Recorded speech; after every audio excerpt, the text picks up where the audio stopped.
recall that on Friday, Our lightning seems not to be as good as it should be. Yes. Okay, let's continue. I think they'll attend to it.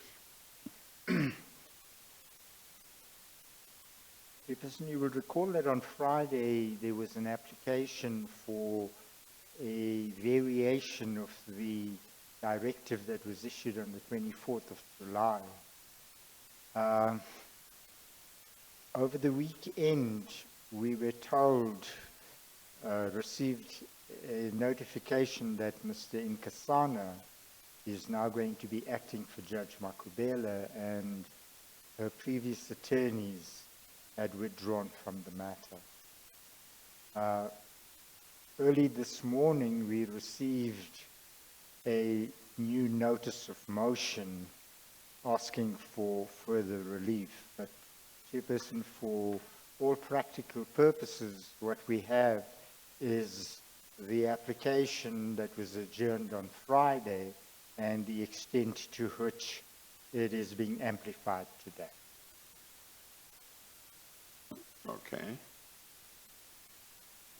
So let's, you propose to let me hear what Mr. Ngasana has to say. As you please, Chairperson. Okay, they'll just need to sanitize there first.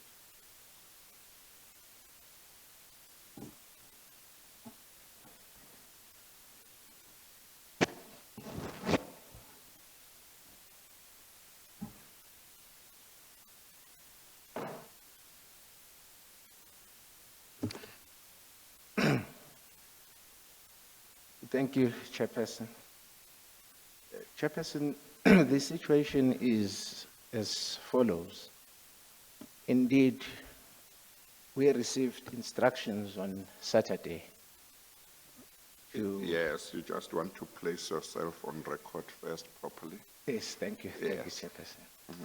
Yes. And you can move your mask a little bit if Yes, you thank you. don't have a problem with that, so that I can hear you properly. Thank you, Chairperson. My name is Ngasana, initials MSO, of MSO Ngasana and Associates, Yes. attorneys based in Durban. Chairperson, I am here representing Judge Makubele. I received instructions on Saturday, that was the 31st, is it the 1st? Yes, on the 1st of Saturday the 1st of August, to assist her with this matter. And my instructions were very specific that I have to brief senior counsel in the matter. I was also given the name of the senior counsel that client intends briefing, and I have contacted the senior counsel, who then advised me that he will only be available after mid-September because of the prior engagement that he is busy with. And the senior counsel also advised me, he indicated that he'll be appearing before the chairperson here in this commission in a matter involving I think it's the DG of the State Security Agency, but a date has not yet been allocated for that matter. I'm sorry.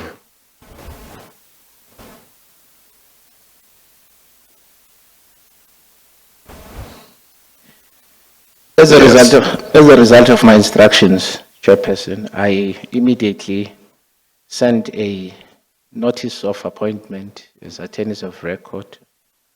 I think it was on Sunday, if I'm not mistaken.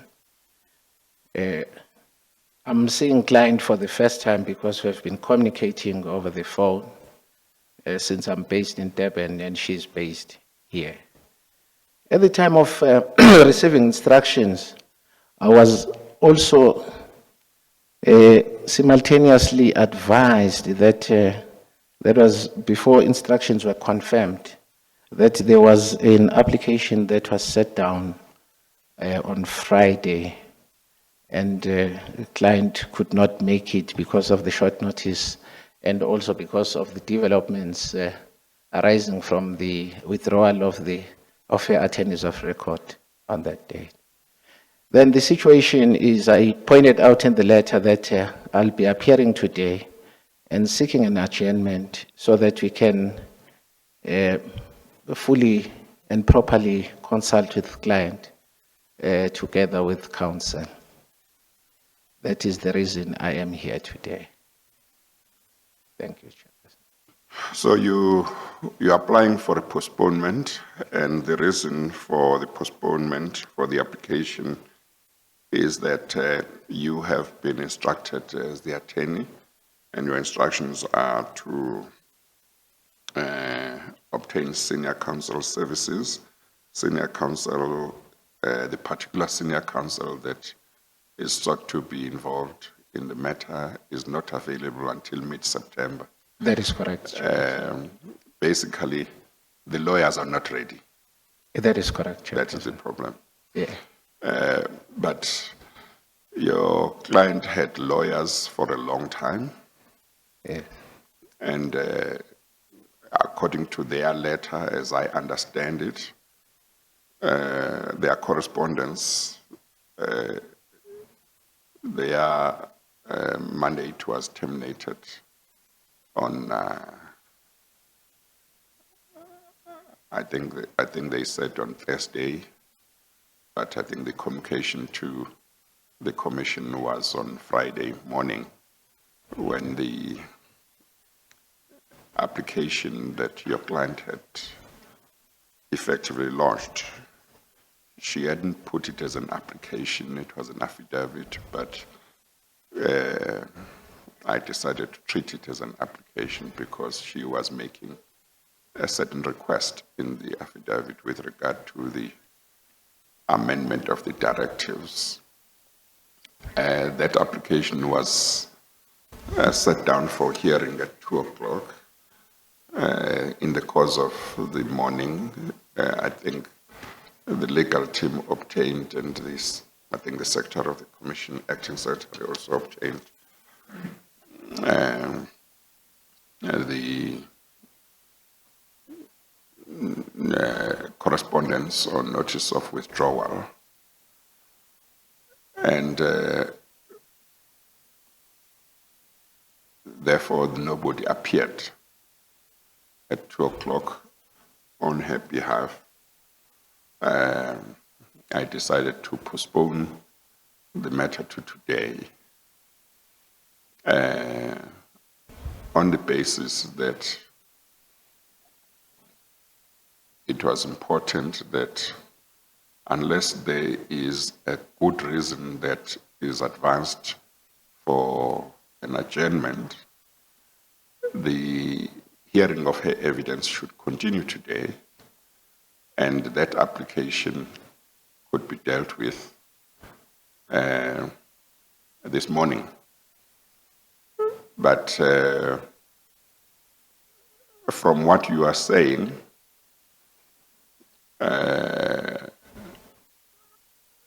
I don't know whether you are in a position to deal with anything other than the application for a postponement.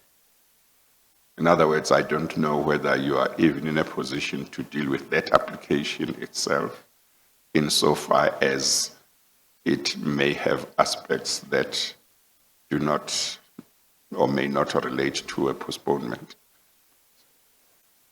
It may be that all of them relate to a postponement, but I just want to make sure that I understand quite well what it is that you are dealing with. Chair, before I respond, I see client is Yes, raising a okay, hand. you want If I may to- approach. Yeah, okay, all right.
Thank you, Chair. Chair, perhaps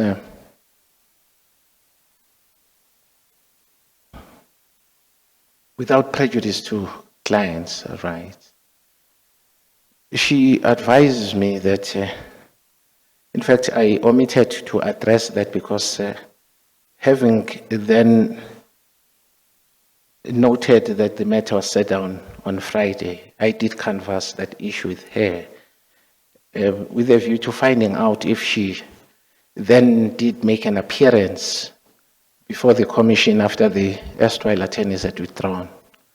But then she indicated to me that a lady from the commission who called her and advised her that she was directed to appear in person after the attorneys had withdrawn. And that lady told her that the matter was set down at 2. It was at approximately about 1:30 when she received the call, and it was impossible for her to make an appearance considering that she had to drive and come here. No, I do understand up to a certain point, maybe, inability to be here on Friday. Yes.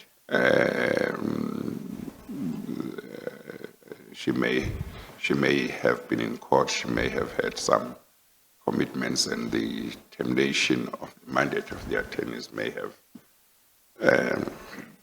happened at the last minute. So it's just a pity that nobody appeared, but I didn't dismiss the application. I postponed it to today. So my question is whether you are moving that application or you're just moving an application for a postponement because of the reasons that you have advanced, separate from whatever reasons may have been in that application, or is it both? I just want to know what I'm dealing with. Oh, thanks, Your Worship. Sorry, Chair. Chair, my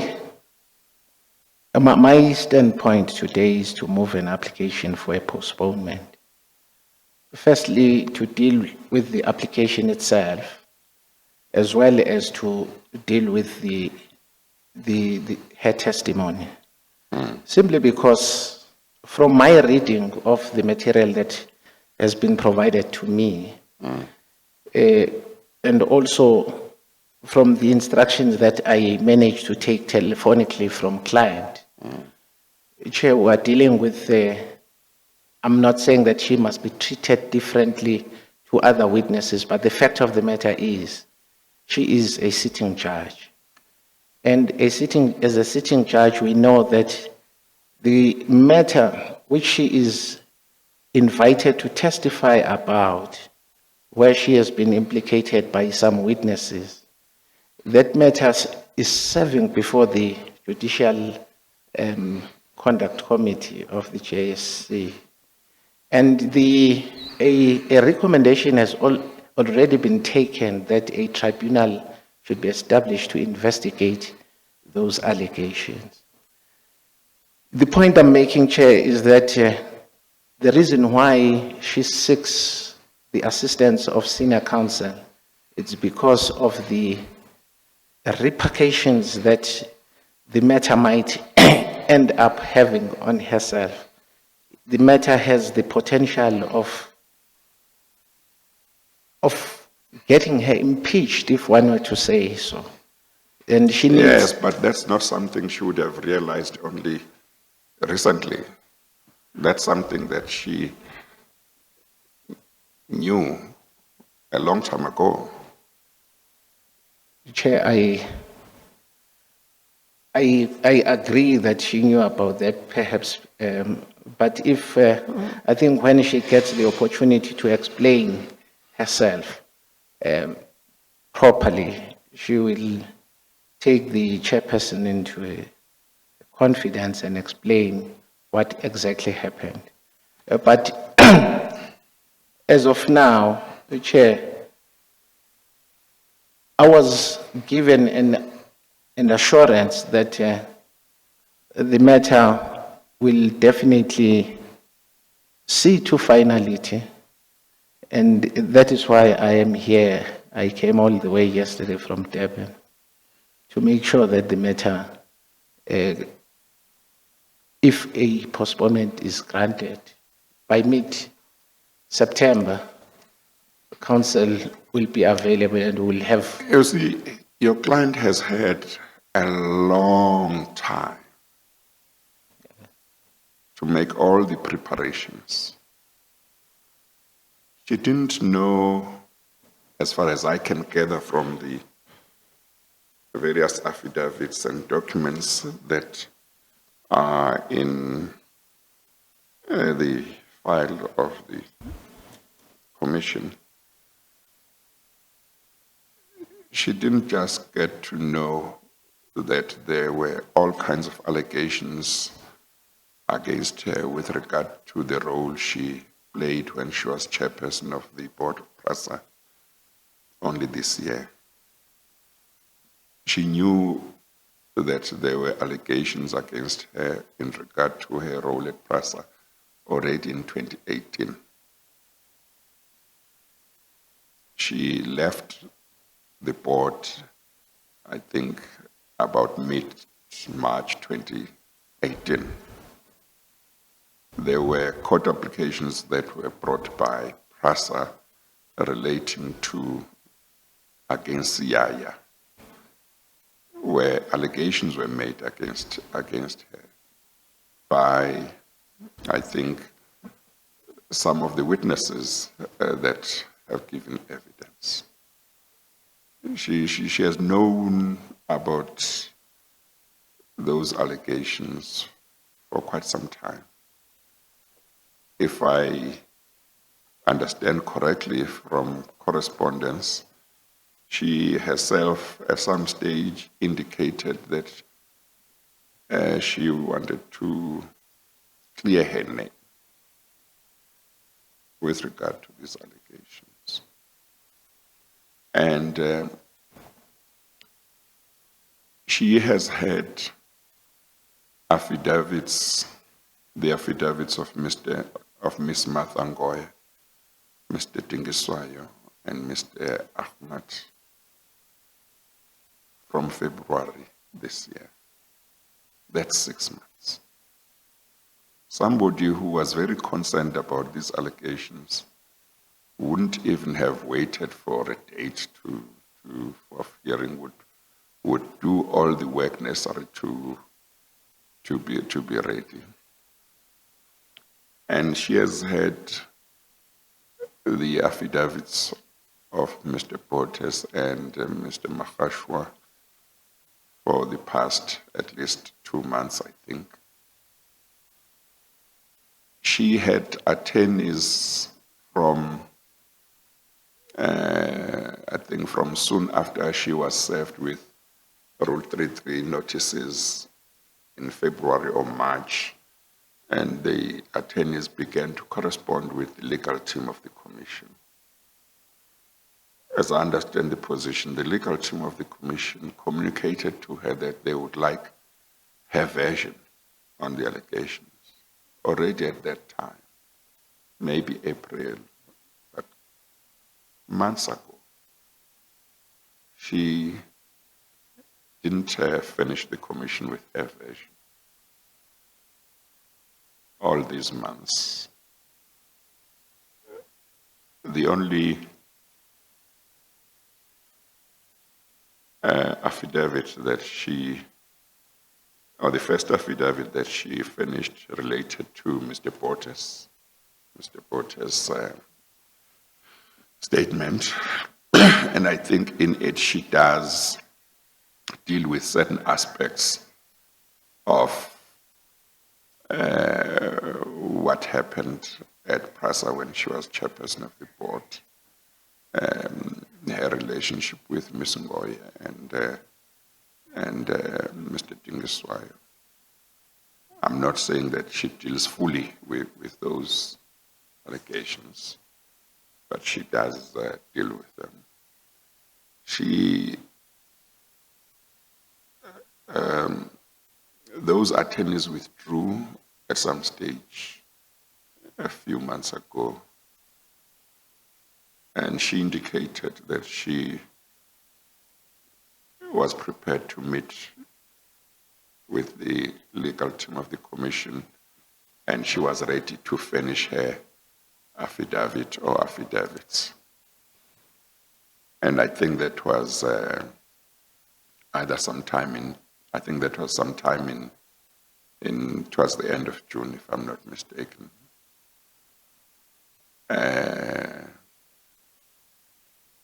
She had a meeting with the legal team on the 9th of July.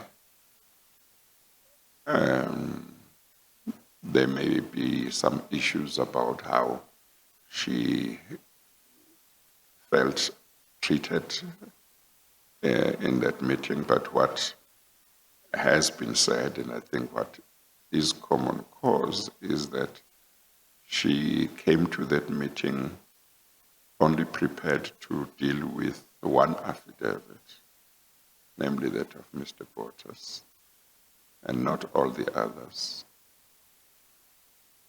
We put a day aside on Friday the 24th for the hearing of her evidence.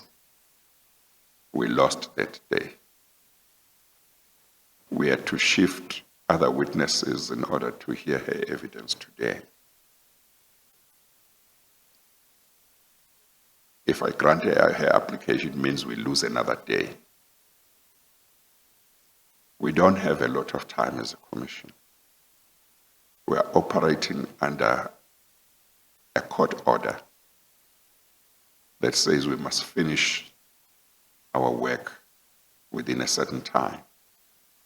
There are many other people who must still testify. There are really serious problems.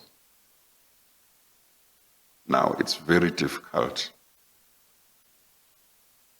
for me to see that on what you have submitted, there is a good reason to postpone in the light of all of these things that I'm saying.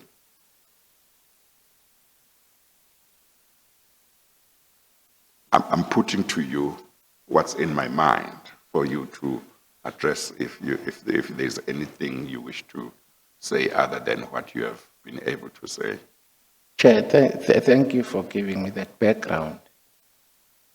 Chair, as I've indicated, that I have taken tentative instructions, I will try my best to respond to some of the issues that Chairperson has raised. Chair, one of the things that I've been... Oh, I'm sorry. Let me also mention something else. If I recall correctly, her counsel on Friday the 24th indicated that there was an undertaking on her part to file affidavits or an affidavit by the end of this past week. And of course, the application that was launched on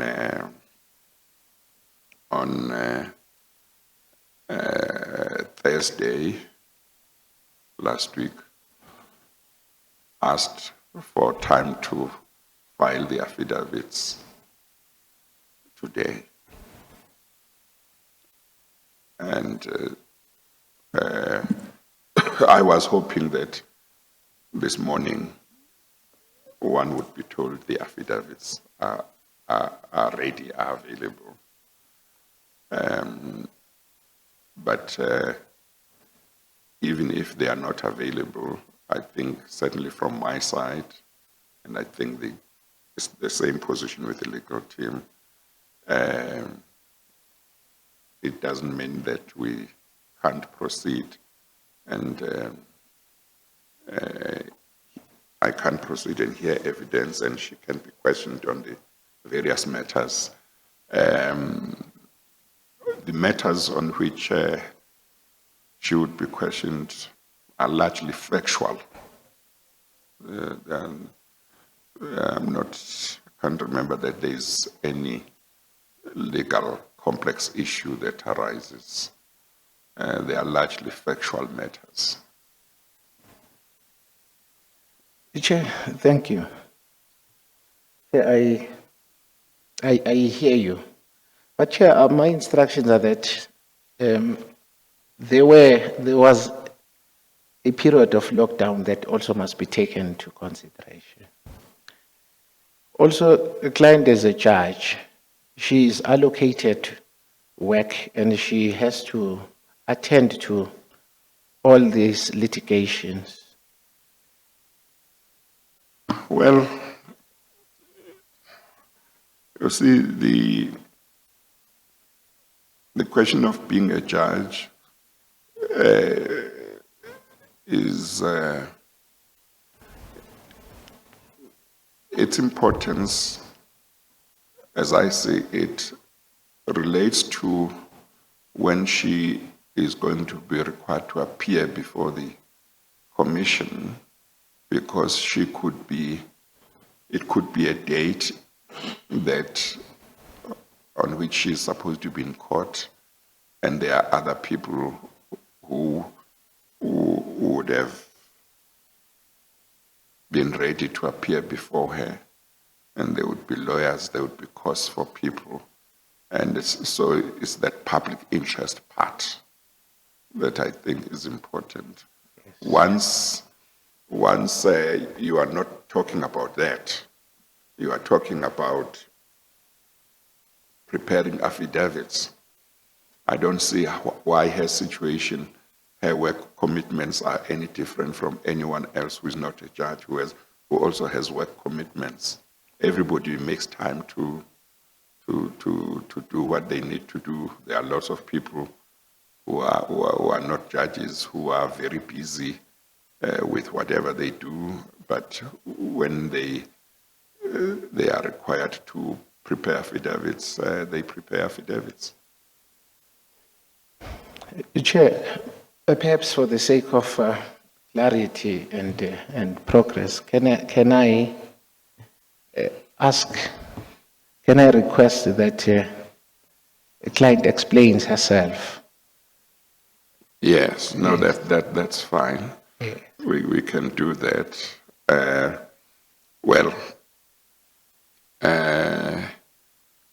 I think if she is going to explain herself, it seems to me she would have to do that under oath, because you are her lawyer. I don't see that she can represent herself while you are here. No, it's fine. So if she does that under oath, that's different. Yes. Is that fine? It is fine. Okay, all right. I thank you. Will you please administer the oath of affirmation?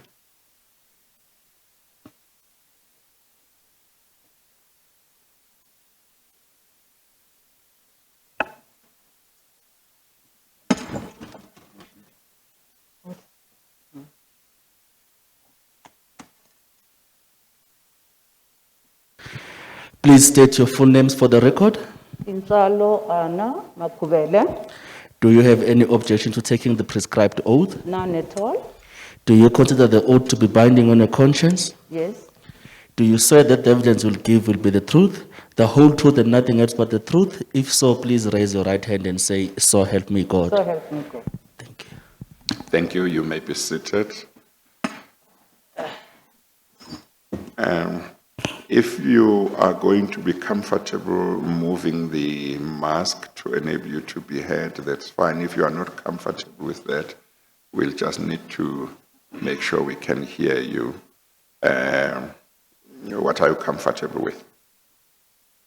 Well, Chairperson, the mask is made with a long bag, so I should be able to speak. So if you can hear me properly, I would rather keep it on. Yes, no, that's fine. As long as I hear you, that's fine. I think somebody must check with the transcribers if they can hear. Okay. Okay. I think just say something, then they will tell me, they'll indicate if they can hear you properly. Can you hear me, everybody?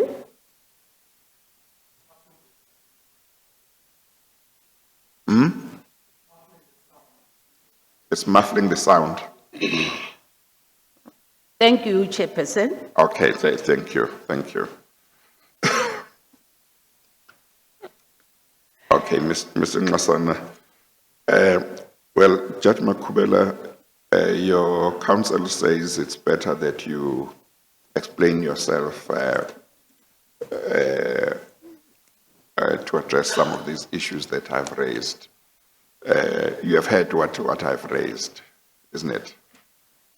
Chairperson, I've actually been sending notes to my attorney. You probably realize that. No, I saw that, yes. I was getting restless, and at some point I raised my hand, and at some point I wanted to stand up. Oh, I did not see you raise your hand, yes. Because I realize something is about to repeat itself here. Yes. My attorneys, my senior counsel, a very competent person, Mr. Shakwani, senior counsel of many years, appeared on my behalf on 24 July. Under similar circumstances as Mr. Ngasani here, not even having had 1 minute physical or eye contact communication with me. And although I was at home, I was not watching the proceedings, my family was, and I read a lot of reports about it. And because me and him, we never had a consultation, there were a lot of factual inaccuracies. And I see it's happening when Chairperson tries to get information that I only can give to this commission. Mr. Shakwani and my attorneys, previous attorneys, competent black law firm, were seriously embarrassed on 24 July. Despite their protestations that they have not had a consultation with me, but they had to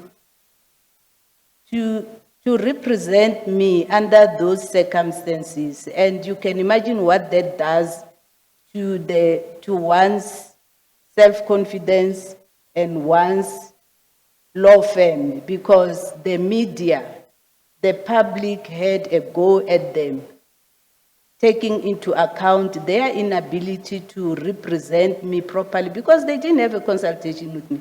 So when I say a repeat, I see Mr. Ngasani Why did you not have a consultation with them? I will explain. I've already explained, Chairperson. So Mr. Ngasani and I, when we talked, I said, I've already lodged an application, and if I must deal with that application, I will deal with it myself today, Chairperson. Actually, I don't want to leave this room without answering the questions that you have raised in my absence on 24 July. Whatever context, whether that will be for you to consider the application, but simply maybe to explain so that when someone represents me and put it as an application, Chairperson should understand. I have I'm not, the allegations against me relating to one issue, Prasad, I have no problem with that. Chair has already indicated that in my affidavit, when I dealt with the evidence of Advocate Botes. I've already touched on what actually happened. Yes. Yes. So Yeah. that's my version. Yes, And okay. I've already said that's my Okay. version. So for all Okay. intents and purposes, Yes. my version is already, It's already it's okay. already before the commission. Okay. It may be because, Chair, I have not had sight of the transcript of the evidence of Ms. Ngoye and Mr. Dingiswayo. I may need to supplement. Okay. And obviously with the assistance of my legal team. So I'm not scared of those allegations. Yes, okay. But what I'm scared of, Chairperson, is the perception that has been created that I am this arrogant person, disrespectful, refusing to work with the commission. I'm, Chairperson, if you have read my affidavit in the matter of Advocate Botes, rather my complaint against Advocate Botes. Yes, I've read it, yeah. I even mentioned that even before this commission set, one of the witnesses against me, that's Unite Behind, which is going to be represented by Mr. Ahmad. They had already started a campaign. They've given me a name, State Capture Judge. So when they say State Capture Judge, they are not referring to you, Chairperson, they are referring to me.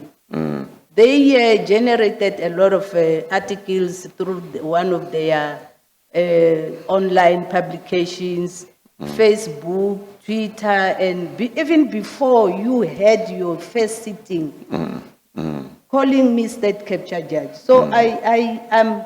That's what scares me, Chairperson, the perception that is going out there about who I am, Chairperson. So in the affidavit that I have filed, I will answer all your questions with regard to the issues that you raised with my my Eastwile senior counsel, which he was not able to articulate. And Chairperson, I will demonstrate before you that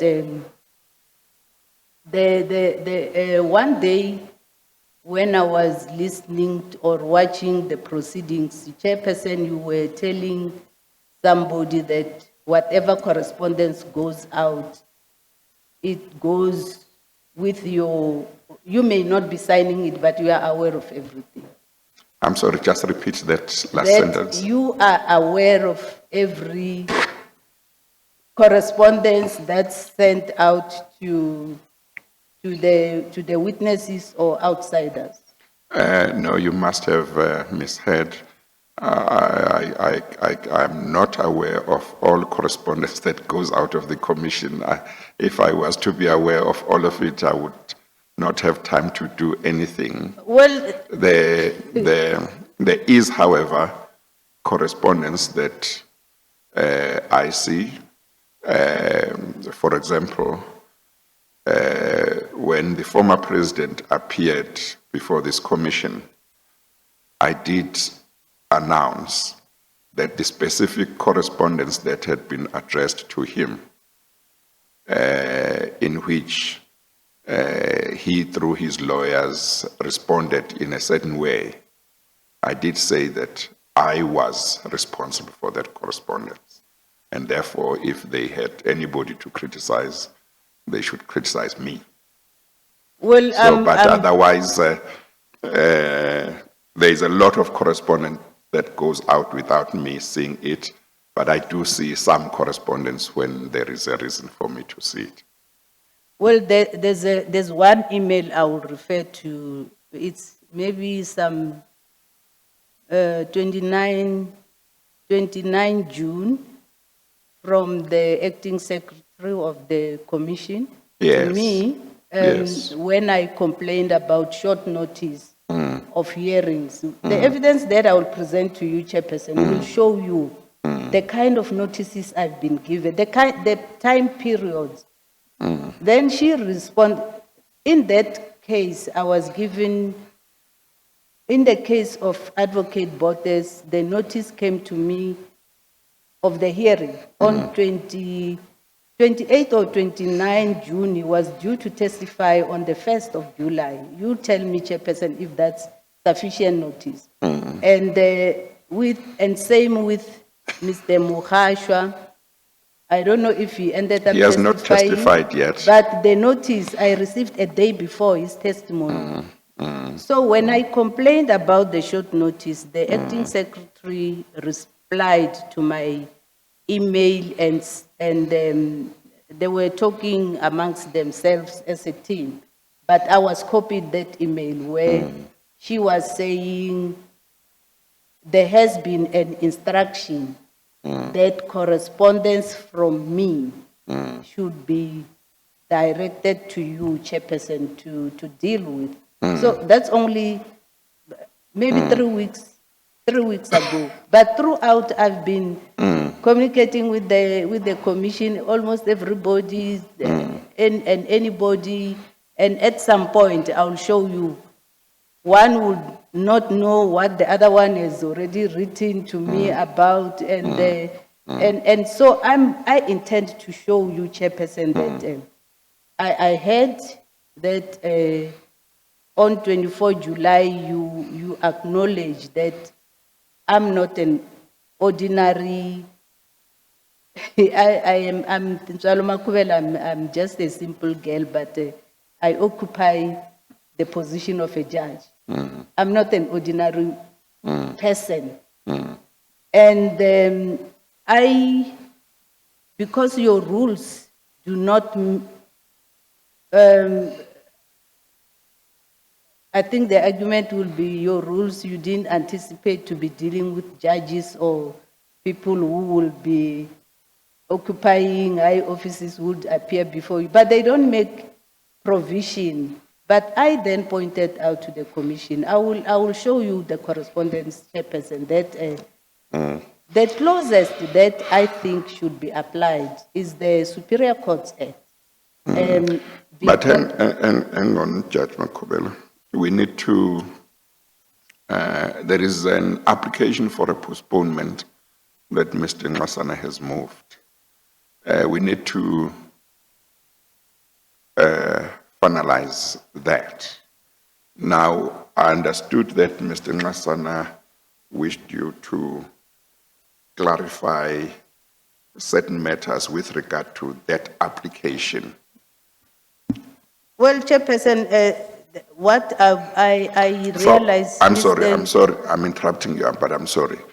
I understand from from part of what you have said, that you are saying, excuse me, as far as dealing with allegations against you relating to your role at PRASA, you don't have a problem with that. Did I understand you correctly?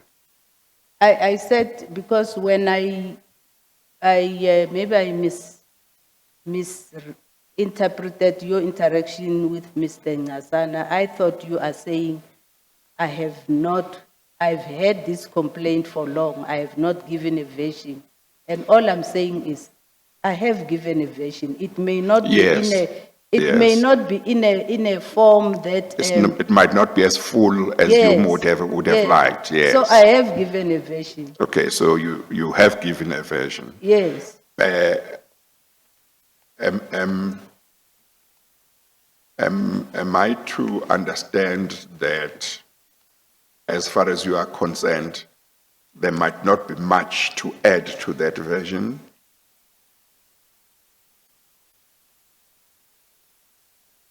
I said it's in my application. Remember, whatever you have said.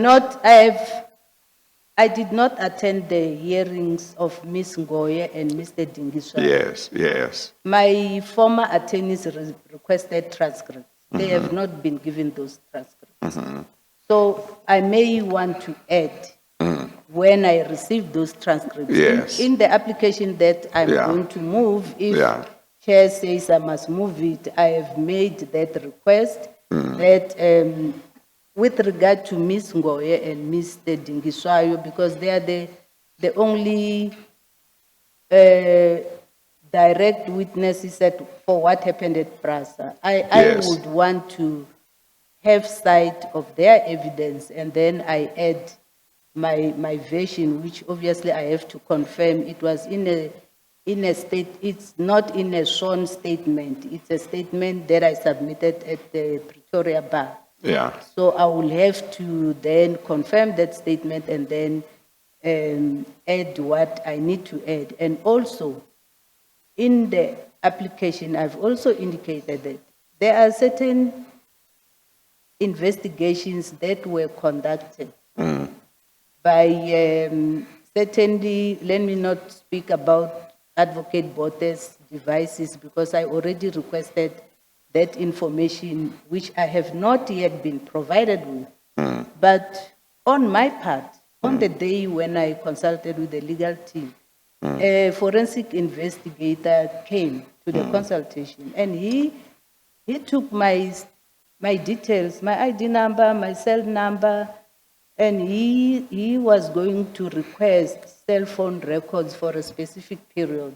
Remember, between me and Advocate Botes, the issue is who called who. That's very important. It may sound trivial, but it's very important. So we provided the investigator with that information. That was on the 9th of July. Today is the 3rd of August. I was informed it takes 4 days. So in the application that I've made that request that I need that information. So those are things that I may want to supplement. Yes. But with regard to the circumstances, and that brings me before you, Chairperson. Yes. I've already given a version. Yes. I have. Okay. No, So that's what I was saying is that when Chairperson asked Mr. Ngasani about my commitments, my failures, can I answer? Yeah. Because he doesn't know. I saw him for the first time. and he said so too. He flew from, we've been speaking since maybe Friday or Thursday evening. Yeah. But then yesterday, then we agreed that he must appear. Then he flew over. We met here Yeah. at the reception as we Yes. signed in Chairperson. And Chairperson, may I just remind Chairperson that it's not just about legal representation. It's about efficient representation. Because when my legal team doesn't have a chance to even talk to me for a day or 30 minutes to put something to assist But that's me. because you instructed them late. Yes, but also, Chairperson, the other thing I want to correct is the previous attorneys. If I can take you through how their tenure in my matter. February, they dealt with my matter, just correspondence, because they were already dealing with the JCC matter on my behalf. So they replied to one correspondence. And that's on the 24th of February when I first received the Rule 3.3 notice. The first Rule 3 notices came, I think, on the 21st, 22nd February of this year. So these attorneys, because they were already assisting me with the JCC matter, they then replied to those notices. And they indicated right from the beginning that the counsel that's assisting me at the JCC is conflicted because he is on retainer with the PRASA. So obviously, from an ethical point of view, he can't be appearing before me to assist me in that matter because the same complainants are his briefing briefing clients. So that was the end of February, Chairperson. And then I explained that we then had a lot of exchange with the Secretariat. I then appeared before the JCC just before national lockdown. And then there was national lockdown on the 30th of March. As Mr. Ngasani says, that period must be taken into account. It had only been about 3 weeks since I was served with the Rule 3.3 notices. Then there was national lockdown from 30 March, where no one could do anything. And then when you resumed, Chairperson, Well, a lot of work could be done during even level 5 and level 4 lockdown using technology without meeting people. We ourselves in the commission, did quite a lot of work. People could be consulted virtually, and emails could be exchanged, all of that. So a lot of work could be done without physical meeting with people. I agree fully, Chair, because we've been sitting. I did recess duty just after national lockdown, and then that's when we were starting with this MS Teams, because we were already in the digital platform. But what I'm talking about is for me to consult, to appoint and consult an attorney under level 5. That was impossible, Chairperson. And I did indicate to the commission, because they wrote to me sometime in April. And then I said, as soon as you'll see from the papers, one of the questions I asked them, or reassurance, was, please, if you get a designation as an essential service, let me know, because I may use that to travel, to consult with my attorneys. I did ask them that, Chairperson. I will show you the correspondence at the right time. And then then there were other issues. Then when you resumed, you announced you have resumed. And then that's when, end of May, I received those notices about Advocate Botes and Mr. Mukhashwa. And I then wrote to the commission and said it may not have been immediately. I explained why not immediately, because it came in a week when I was doing urgent applications, 2 weeks. Then when I finished, I then wrote to the commission to say, I've read the affidavit of Advocate Botes and Mr. Mukhashwa, and I think I want to get on with this matter. Can you please let the legal team get in touch with me? And because initially I had raised a lot of objections.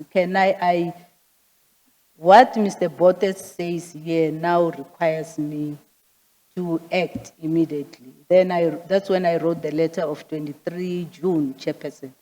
And then I dealt with the issue of how I was approached by the legal team, and then the agreements we reached. But in between, 2-3 days before Mr. Advocate Botes testified, I was then told he is testifying, and which was then impossible. Even before I meet the legal team, as I had committed, Chairperson, he came to testify. But then I said, I requested leave from JP Mlambo that I need to file this affidavit. And he gave me days off, Chairperson, and I filed this. So it's not true, because I see these things are being reported that I I never did anything. I filed an affidavit just a day before Advocate Botes testified. And then the arrangement was I will consult with the legal team to prepare the affidavit for the other witnesses.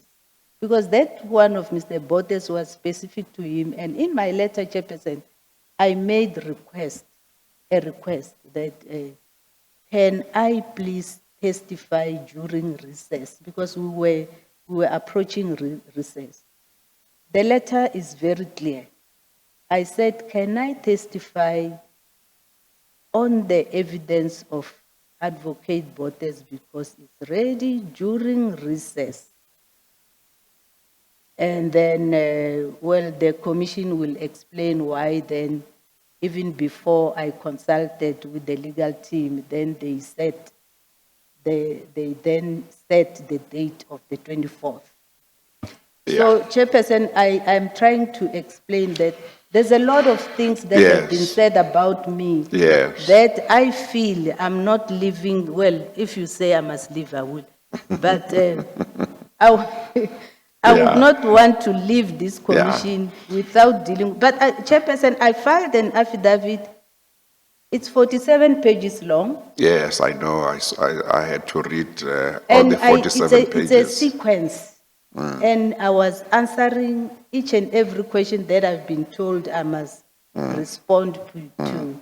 The purpose of attaching the correspondence was to show the sequence and the issues that were being discussed. And then again, I was asked to explain why I pulled out of the consultation with the legal team. And I took time to respond to answer you, Chairperson. It's for you, Chairperson, to decide whether my explanation makes sense or not. And there are other things that I was asked to address, and I did, but Chairperson, the legal team answered my affidavit on Friday. I received it Friday morning. I think it was, well, I think they responded, I don't know when they responded, but your affidavit came on Thursday, I think. I will also tell you the pressure that I had to finalize that affidavit because my attorneys let me down. Remember, I was doing opposed role last week, so we would be consulting by telephone.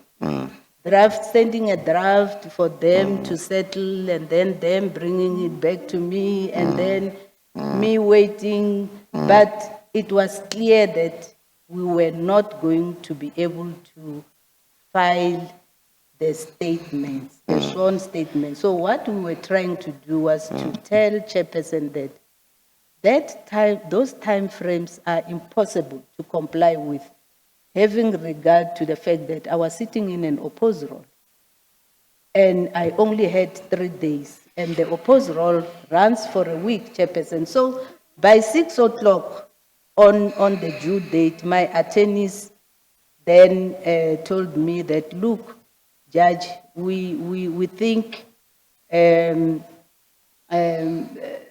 don't know if this, what I'm saying, falls within a privileged attorney-client, but for your purpose, Chair, because I must respond to this question. By 18 hours, remember during the day I'm in court, by 18 hours I'm expecting a settled affidavit from my attorneys. They then tell me that, look, it's impossible, we can't do this. What were my options were to sit back or do something. I decided to do something, Chair. I was working from chambers. I then called my family, come here, we must finalize this affidavit. My family assisted me to put together the affidavits. We left my chambers at around 12 a.m. Because I didn't want to defy your order, Chair. We went to the police station. The police were reluctant, but they finally agreed to certify the affidavit. The affidavit and the annexures, all totaling 140 pages. 12 Okay. a.m. And then I called my one child who has a bigger scanning machine to come to the house. And we scanned. We slept at 4 a.m. That affidavit was sent to the commission around 20 to 4 to 4 chairperson, because I didn't want to defy your order. I said, rather, when the chairperson wakes up, The affidavit should be there. should be there. Yeah. And then I will deal with the other issues. You will see there was no notice of motion. Yes, because- no, there was no notice of motion. But all the issues that I'm requesting have been addressed in Yeah. the affidavit. And then Yes. thereafter, we didn't even, when it's your own matter, you even forget how things are supposed to be done. I even forgot to paginate. So Yeah. we just scanned Yeah, and sent through, and then but when yesterday I realized, oh, this thing is not paginated, then I sat down and pagination. yes. And then I said, but there's no notice of motion. No, that's fine. Then I sent through the notice of motion, but Yes. everything that I'm requesting Yeah, is in that yeah. affidavit. But then, Chairperson, I was talking about the legal team's response to the issues. I didn't just wake up and say, I want to file this affidavit. I wanted to respond to the issues that made you, Chairperson, to issue a subpoena, a regulation 10-6 against me. That is tantamount to a warrant of arrest or a summons. And the regulation is clear. It says may, it gives you a discretion. And obviously, same thing if it was an application to rescind a judgment obtained in my absence. I will have to put factors that if you had been aware of, sitting there on the 24th of July, you would not have issued a regulation 10-6 notice against me. That's the purpose of that affidavit, Chairperson. And then the legal team responds in five pages. Well, it's not the volume, but it's the substance. But they don't deal with the merits of what I have said. They simply say we deny, we don't yes, have time. okay, no, that's So fine. They may need time to Yeah. file a substantive answer to my affidavit. Yeah, well, they'll speak for themselves. I think we need to have some finality. I certainly read your 47-page affidavit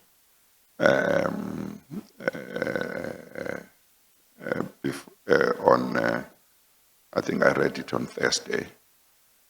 So I'm aware of what you say in it. I was aware when the matter was supposed to be heard at 2 p.m. on Friday. I've read your earlier affidavit that you filed in response to Mr. Potter's affidavit. So I'm aware of all of those things. I think I need to say this.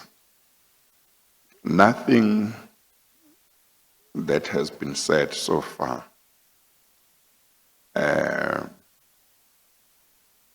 changes my inclination not to grant a postponement. But if there is anything that you haven't said, which you would like to say in support of the application, I'm giving you another 10 minutes to address me, and then you have had your time. Now, whether you use that 10 minutes or he uses it, or you take 5 minutes, he takes 5 minutes, I leave that to you. But I want us to have finality on the question of a postponement. Well, Chairperson, I would request the matter to stand down so I can discuss with my attorney on the issue of postponement. Because Okay. as I say, we didn't discuss. Yes, no, that, But then, from my part, what I can tell you is that, as I have said,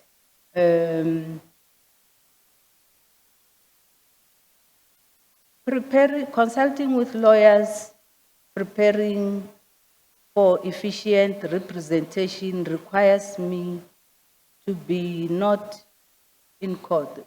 Imagine today, it's my reading day for tomorrow's matters. I'm sitting here.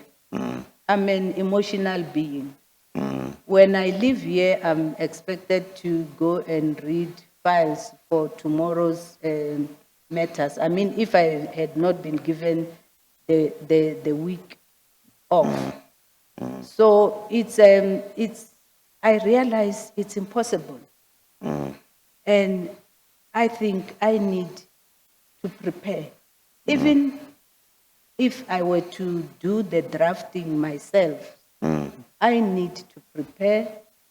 I need to put together documents, and you may have noted, at some point, I asked JP Mlambo that please just give me special leave, which I still intend to do, because I'm not copying Chairperson. I'm not doing myself a good service, and as my attorney has already said, this matter has serious implications for me. And it's not something that I can take light and say, let me not just go and appear without consultation with attorneys. But I request that we adjourn so I can brief my attorney. I did something unconventional just now because, when you have counsel, an attorney, he's the one who must make submissions. Yes. But Chairperson must understand we only meeting now. And the line of your conversation with him, I realized that we're going back to that issue that he is a difficult state capture judge, she's controversial, she doesn't want to respond. Then that's when I decided I need to address you. But can you allow us an opportunity? And I think 10 minutes, Chairperson, is too short a time. Well, I was giving you 10 minutes to say whatever else you might wish to say in support of your application for a postponement, if there is anything you haven't said. And I think it might be better that I hear what Mr. Soni has to say before we allow the adjournment, because then you would be knowing what he has had to say. So I will give you the time, but I want us to maybe adjourn if possible when there'll be nothing further that you haven't said in support of the application that you want to say. Well, I have, but I'm under my...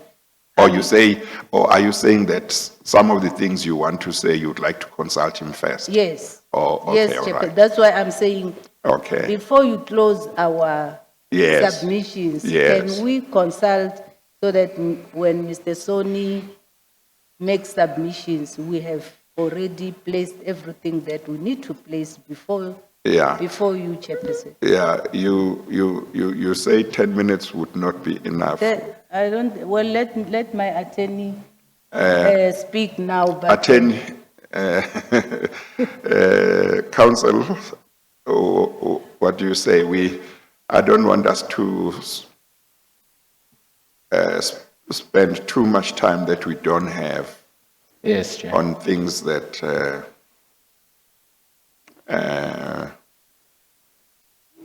might be dealt with without an adjournment. But if there is a need for an adjournment, is there any? Are you able to say anything about how much time you need?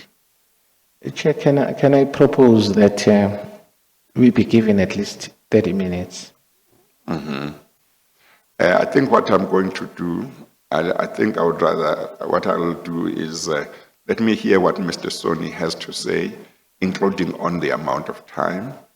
And that does not mean that your part is finished. I will still allow you I will still look at the question of that adjournment. But I just want us to make use of the time as much as we can. Okay, so let me hear Mr. Soni. Thank you. Both on the application so far as well as on the request for 30 minutes.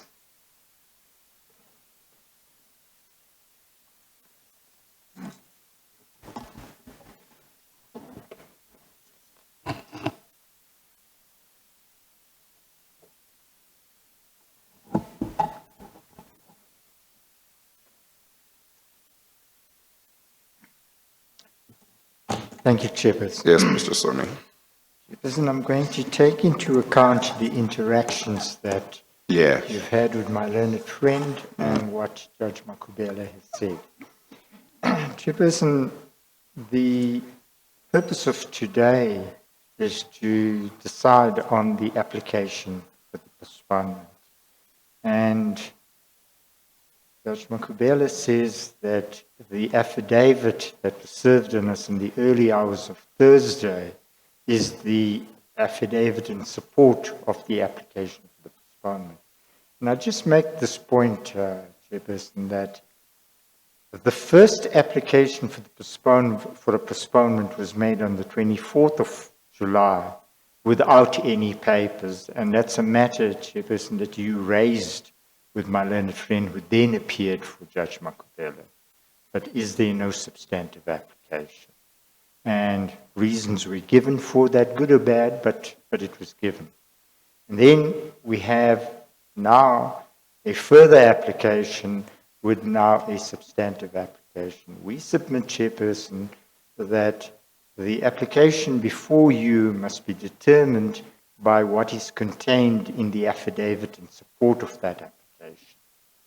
Now, I've heard Judge Makubele say, well, we may wish to respond to different things in the affidavit where she refers to the legal team. Chairperson, we don't want to, because that is not the issue before you today.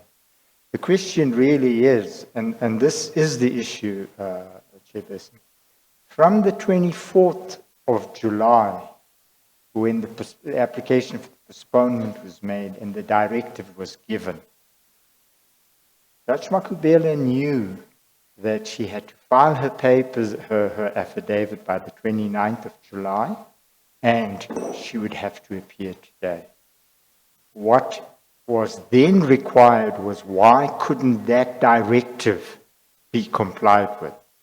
Nothing in the affidavit addresses anything that happened after the 24th.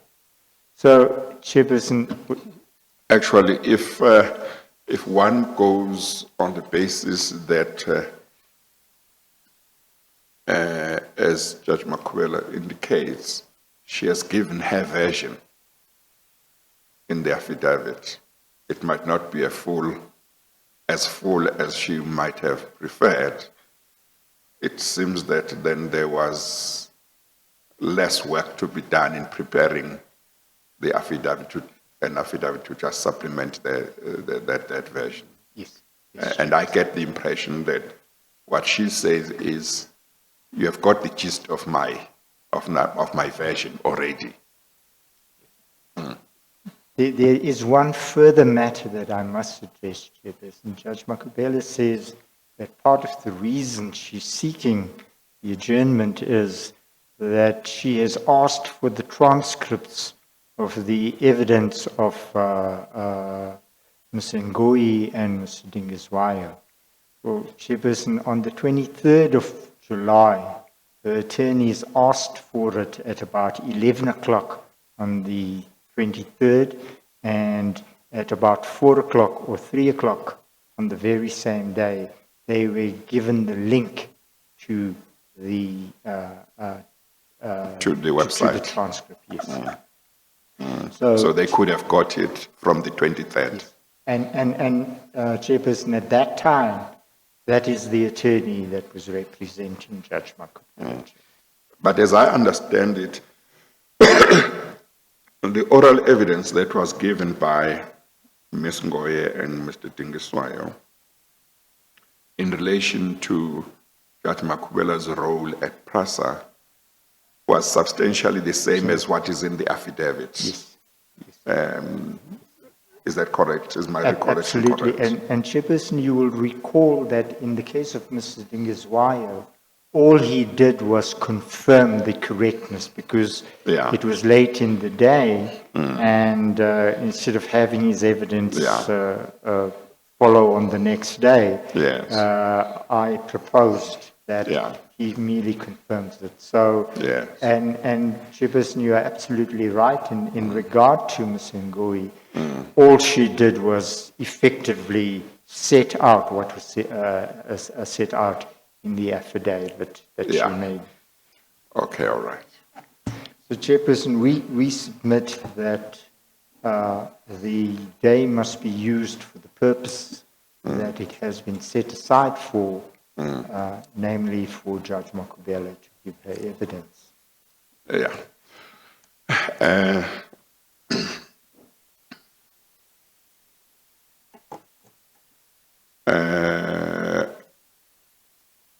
I'm going to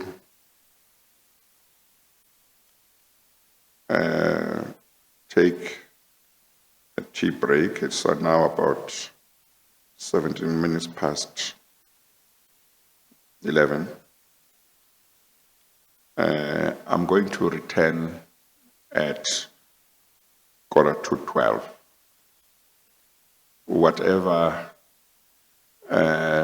you need to do, so that's tea break and whatever discussions you need to have with your attorney, use that time. When I come back, I'll give you the 10 minutes to say whatever you might still need to say in support of the application for a postponement. I can indicate, as I have already indicated, that my inclination is to dismiss the application. If nothing is said that persuades me when I come back, the application will be dismissed and I will need us to start. Now, the question of whether there was good cause for you not to file affidavits on Wednesday, that need not be decided now. I can decide it even later. What's important is whether today we are able to proceed to hear your evidence. So that's the inclination. I'm giving you the benefit of knowing what's in my mind. When we come back, I'll give you 10 minutes to see whether there's anything else you want to say.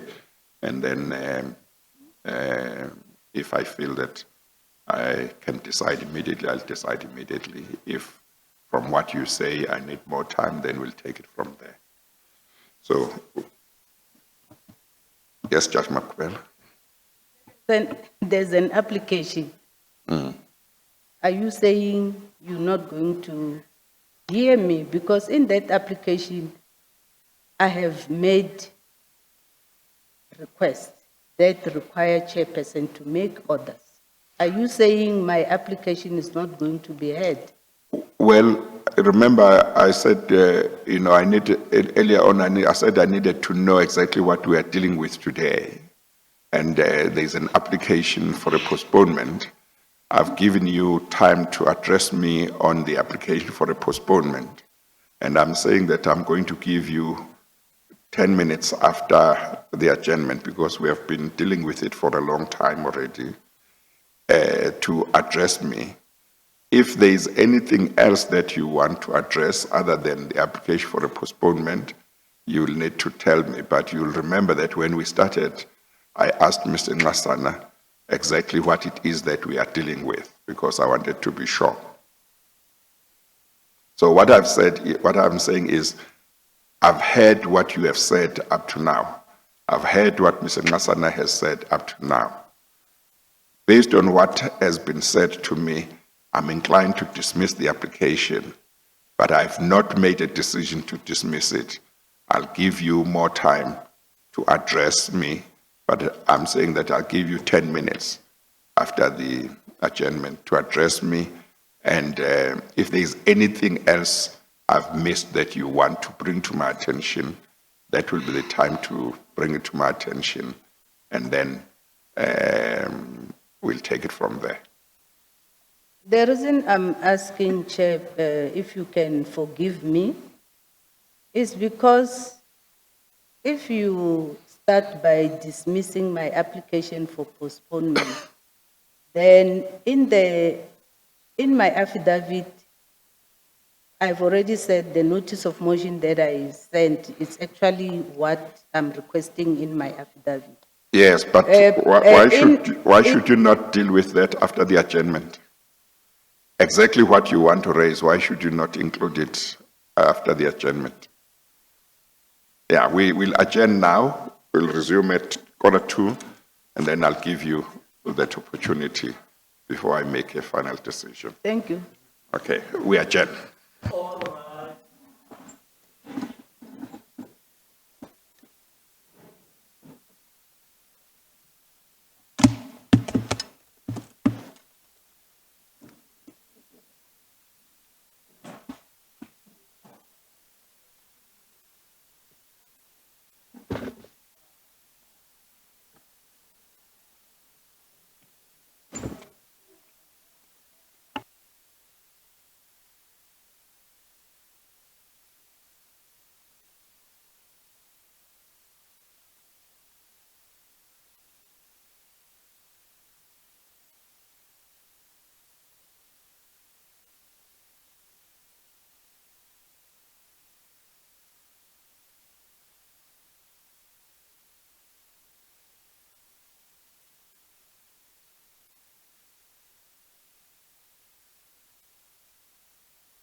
check the sound, it's Sangena, Lapana, come here. I get in the sound, come here. I get in the sound, come here. Sure.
Yes, Mr. Masana, are you going to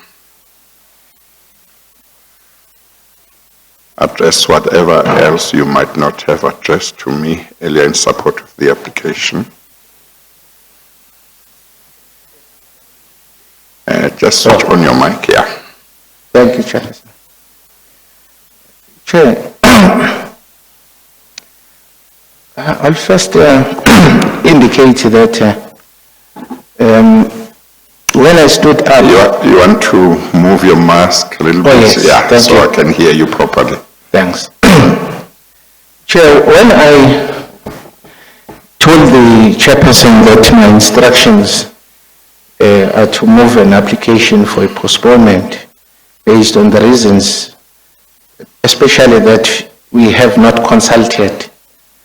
Chair, I was under the impression that today the matter was obviously set down for the application that my client has brought, and I was moving that application for a postponement to enable her to get legal assistance, even to argue that application. I don't know if the chair understands me. So you are moving an application not only for the postponement of the hearing of her evidence, but also for the postponement of her application for a postponement. That is correct, Chair. Is it correct? That is what I was saying. Although I hear a client saying that because I have, that is the reason why I was moving that application, precisely because I felt. So there was an application for a postponement. You come not to move that application for a postponement, but to move another application for a postponement of the postponement of another application for a postponement. What is that, Mr. Ngasan? Chair, the bottom line is, it's clear that Judge Makubele requires legal assistance.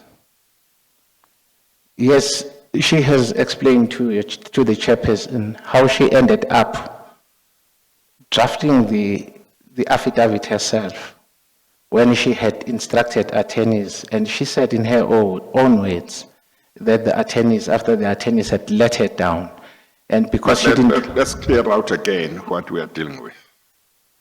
Is it the application for a postponement that was postponed today, including an application for the amendment of the directive of 24 July, or are you moving an application for a postponement of that postponement application? Okay, Chair. My view was to move an application for a postponement Of what? Postponement of what? of her testimony first. And also, I said that I understood that on the matter was set down on the 30th at 2 for the application that client has brought, which application could not proceed for the reasons that I have advanced. But Chair, I then said that I submitted that she requires legal assistance because of the implications that all these proceedings may have, taking into consideration that the matter is serving before the JCC, and a recommendation has already been made that the tribunal should be established. That was on that premise. But then, when the chairperson pressed me with questions, that is when I said, client is here to explain, especially because there was an impression that client was delaying the matter she was delaying to come to the commission. And if chairperson, the chairperson has already indicated if the chairperson is inclined to refusing the postponement, then based on the reason that the chairperson has furnished, then my application or my submission, Chair, is that if the chairperson looks at the notice of motion that the client filed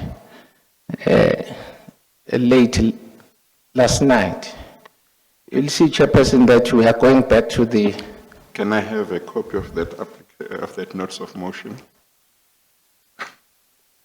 I did see it earlier on, but I just want to have a look at it now.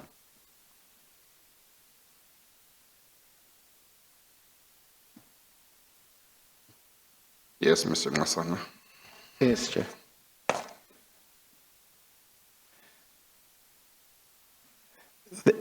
Then, Chair, my submission is that I hear the chairperson saying that the matter that Judge Makwela is expected to testify on is purely of a factual nature. But, Chair, if you have a look at the affidavits that she filed in the application for the Regulation 10, subsection 6, you see that she has made very serious allegations against the legal team, the very same legal team that is expected to lead her evidence.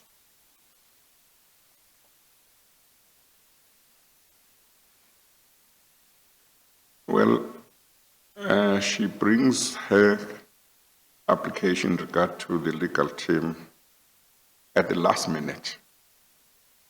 She has known the members of the legal team of the commission involved in this matter for months. And of course, she did have a consultation with them on the 9th of July.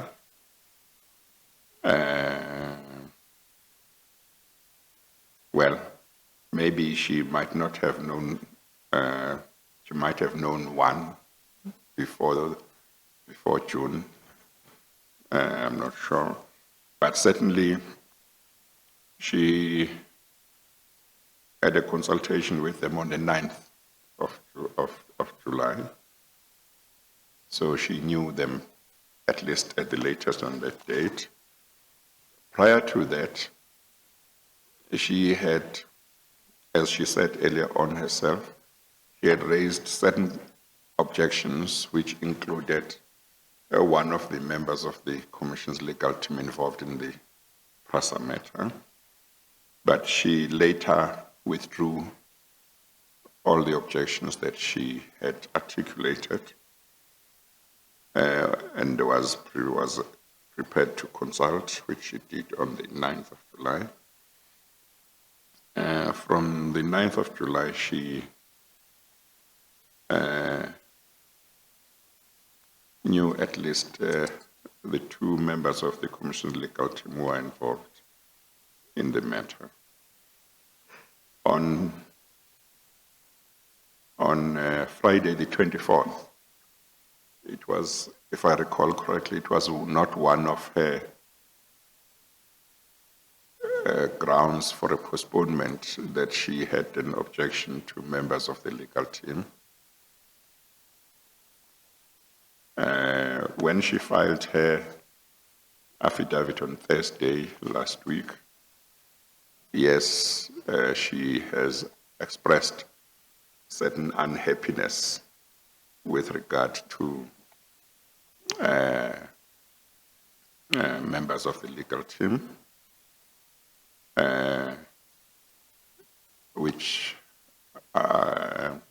is in the affidavit. But there has been quite a lot of time for her to raise such issues, at least from the 9th. We adjourned on the 24th. We adjourned today. And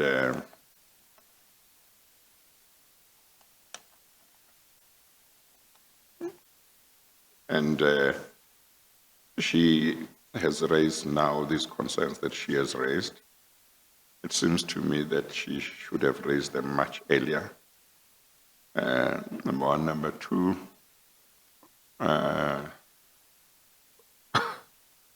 what about the fact that the members of the legal team will not really decide anything relating to her? They will put questions to her. I'm the one who will ultimately make a decision. What do you say about that? Chair, it may be so, but I think, Chair, as a witness, if the witness is making such serious allegations against members of the legal team, Chair, I submit that they must respond. And from the answering affidavit, you see that only one member has responded, but not fully to the allegations. And there is not even a confirmatory affidavit from the evidence lead. Let's go to the actual allegations, or do you want to address them? As I understand it, I think she said they must indicate if they've done some work for PRASA or that kind of thing, which suggests to me that it might not be even a situation that she is in possession of any information herself. In regard to one of the members of the legal team, I think she did not want to put forward in the affidavit what the issue was. And I think previously she had done the same in regard to one member of the legal team, but she had said she was withdrawing that objection in regard to, when she drew objections, it included that objection against that one member of the legal team. So can she withdraw an objection and then bring it back? Chair, that is also another problem, Chair, that I'm going to address the Chair on. The other difficult, Chair, is that I hear the Chair is asking questions, but There are questions that I cannot answer simply because I haven't taken full instructions. I haven't had the opportunity to consult. Yeah, but you are arguing on the basis of an affidavit that she filed on Thursday Yes. last week.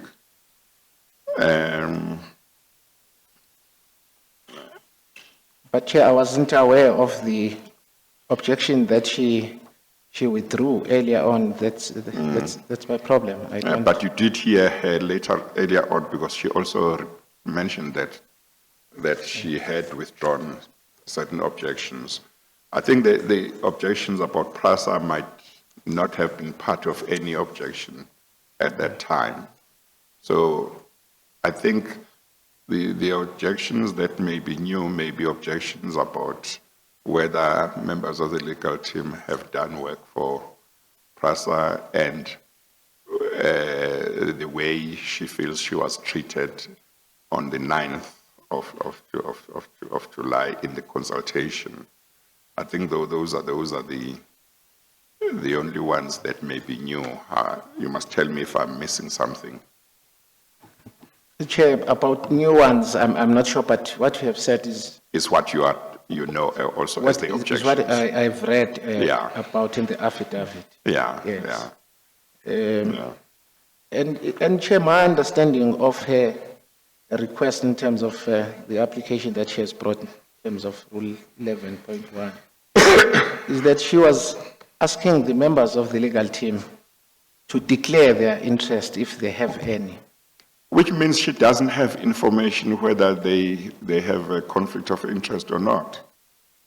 Otherwise, she would not be asking, she would be saying, I'm aware that this and this and this is the position. Yeah. But does I that mean, we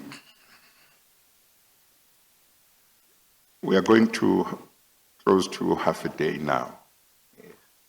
I want finality. Give me your last submissions in the next 5 minutes, whatever you want to address. I've given you more than 10 minutes. We've got to have finality. Yes, Chair. Chair, I think, Chair, the justice will only be done in this matter, Chair, if Judge Makubele were to be, if the application that she has brought herself was going to be heard before the chairperson were to make a ruling on the issue of the application for a postponement. The reason why I say that is because it's there in the application that she has brought, the application in terms of Rule 11, subsection 1. That is my submission. And also, Chair, in the event the chairperson, as he has indicated, that is inclined to dismissing the application, in the event that the application is dismissed for a postponement to enable her to consult with her legal team, that will mean basically that she doesn't have legal representation, because in terms of the rules of the commission, she's entitled to legal representation. And one of the powers of the chairperson is to grant the legal representative appearing on behalf of the implicated witness leave to re-examine the witness, which I will not be in a position to do without having consulted and taken instructions. But that's not only the point. The point is that client requires and she needs services of senior counsel. Yes. Yes, Are those your submissions? those are my submissions.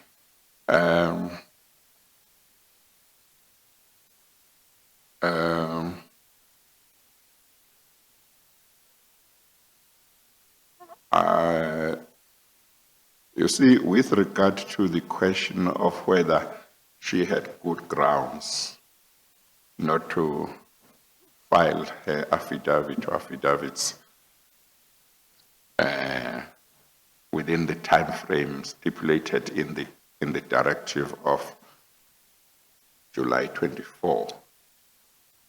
That I can decide later. I don't think I need to decide that now. With regard to the application and with regard to the affidavits, she herself has said that she has actually, in her affidavit that she filed in response to Mr. Bottas, she has said that she has put in her version. It might not be as full as she might have wished, but she has said she has put in her version. It's not true that she has not put up a version. I think that's the gist of what she was saying. Three, we are working under serious constraints in terms of an order of court to finish our work within a certain time. And she has had enough time to really obtain counsel who would be ready to proceed today, as I see it. But also, although one accepts that even a judge does need legal representation in a case, in certain cases, one can't forget the fact that she is a judge, she is legally trained, and also in the end, also the fact that really the matters that will be dealt with be very factual. The commission is scheduled for a number of witnesses for quite some time, and there are many more people who are supposed to testify. And we lost a day on the 24th. We shifted other witnesses for today in order to be able to sit.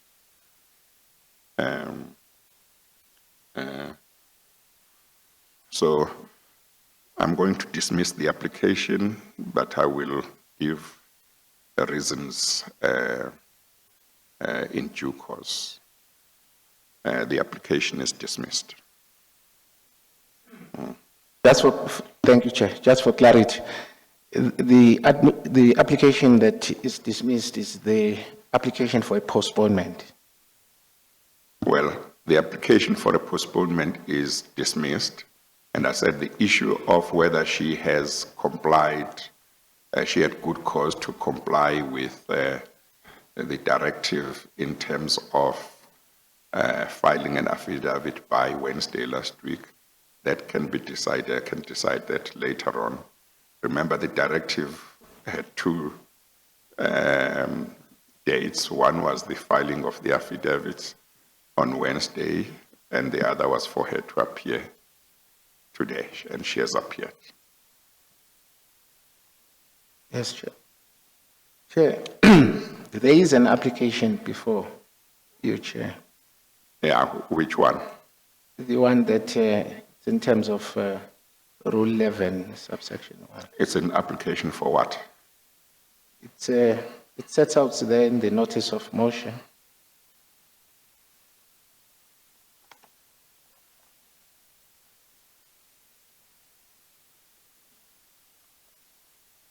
That one is the granting condonation for non-compliance with the times frames that in terms of service. 2, reconsideration and rescission of the directives of 24 July 2020. Alternatively, substitution of the time periods indicated in the said directive. 3, setting aside and or withdrawing the regulation 10 subsection 6 subpoena served on the applicant on 28 July 2020. Well, let's take them one by one. Yes, Let's leave out one for now. yes, A reconsideration and rescission of the directives of 24 July 2020, or alternatively substitution of the time periods indicated in the said directives. The directive was about two things. One, her filing an affidavit or affidavits by Wednesday last week. Two, appearing today. She has appeared today, so that falls away. That falls away. She did not file an affidavit on the 29th, and she is asking for a reconsideration of that, to the extent that she may be asking for more time to file affidavits. One, she has said that she has filed an affidavit, she has put up a version. It's not true that she has not put up a version. It might not be as full as she wanted. But even without that, I would not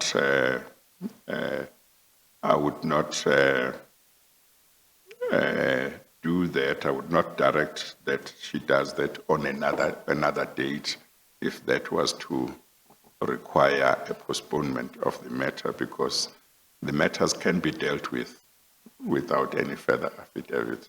But if she chooses, apart from, in addition to having given oral evidence that for certain reasons she would like to file affidavits, that might be a separate issue.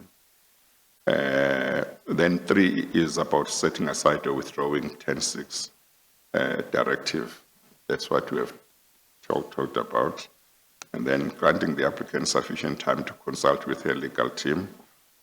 That's what I've indicated. I don't think there is good cause that has been shown. And then with regard to 5, the transcripts, Mr. Soni says the previous attorneys were told on the 23rd, were given the link in order to be able to access the transcripts technologically. Chair, just on that point. Yeah. My instruction, Chair, that link was never provided to client, and she has never seen the Yes, well, the transcript. That might have to be dealt with, but my recollection is that the evidence that was given is substantially the same as the evidence that was in the affidavits, which she has had. 6. So I wasn't going to postpone the proceedings in order for her to get the transcripts first, because, as I say, even if the link wasn't given, the oral evidence was substantially along the lines of the affidavits. 6,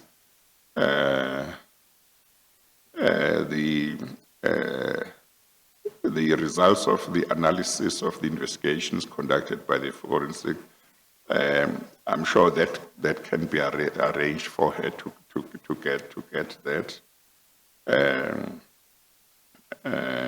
Mr. Soni did not address that, directing the legal team to provide her with cell phone records. But also, this is all coming on the morning of the hearing. It's coming very late. Compelling the 8, directing and compelling the Commission's legal team and investigators assisting the Commission in the PRASA hearing to disclose their professional interest in PRASA.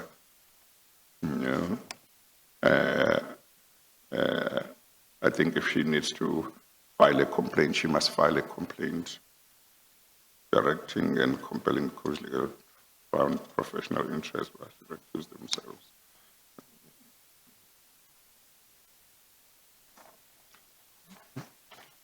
No, we are proceeding. Thank you, Chair. Thank you. Just one more thing from my side, Chair.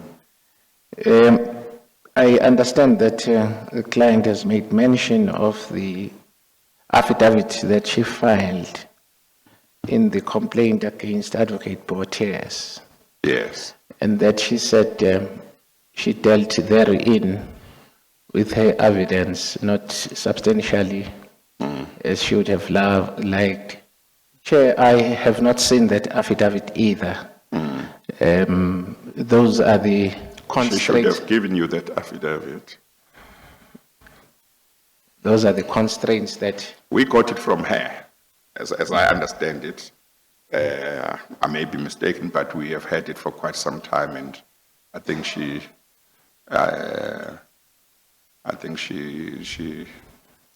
that was end of June, if I'm not mistaken. Well, there are two options now that I've dismissed the application. One is whether I should give, well, I don't know whether your position will be that you are going to withdraw in the light of the dismissal of the application, or whether you are going to seek to have some time to consult with her, and that I give you some time before we resume to consult with her, and then we resume at a certain time, and then we deal with her evidence. Yes. My approach, Auntie. Yes. Yeah.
Well, Mr. Masane, I can't sit here and Chair, thank you. I understand that, Chair. Yes. Chair, perhaps just one issue, Chair. yeah, Client, she's raising one issue. yeah, If Chair can clarify yeah. that issue. Yes, Judge McQueen. Chairperson, I've noted you read the prayers up to a certain prayer. Yes, I understand with the PRASA general declaration of interest, I have an honors to provide evidence, which I will in time. But there's a prayer specifically seeking the recusal of Advocate Vasoni SC. There's a prayer there, Chairperson, and if you dismiss my application in general, my affidavit deals with Advocate Soni is the reason why I pulled out of the consultation with the legal team, and you cannot expect me today to be led by him without you first hearing me my reasons why I say he should not be leading me in evidence. You can call any person in the legal team to lead me, but not Advocate Soni. Chairperson, Advocate Soni, in this affidavit I have said, on the 24th of July, standing there, he told some untruth about me. I have submitted evidence. Chairperson cannot simply dismiss me like that without even mentioning on the record what I have said and specifically dismiss that prayer that Judge Makuwele is talking incoherencies. Well, you remember, I need a ruling you, on you whether remember, I- you remember I said I was going to adjourn and when we come back, I will give you an opportunity to say whatever you might not have said. Thank you. Let us go to that part of your affidavit. My part of the affidavit where I deal specifically with Advocate Soni, because Chairperson, remember you said I made myself available to consult with the legal team, Yes, which is true. yes. And then the objections that I had withdrawn, maybe for the record at that time, was which I believe, from my perspective, made sense. Although there was never a ruling, but I thought we could move along. But when I met Advocate Soni, I deal with it in the affidavit, maybe from page 23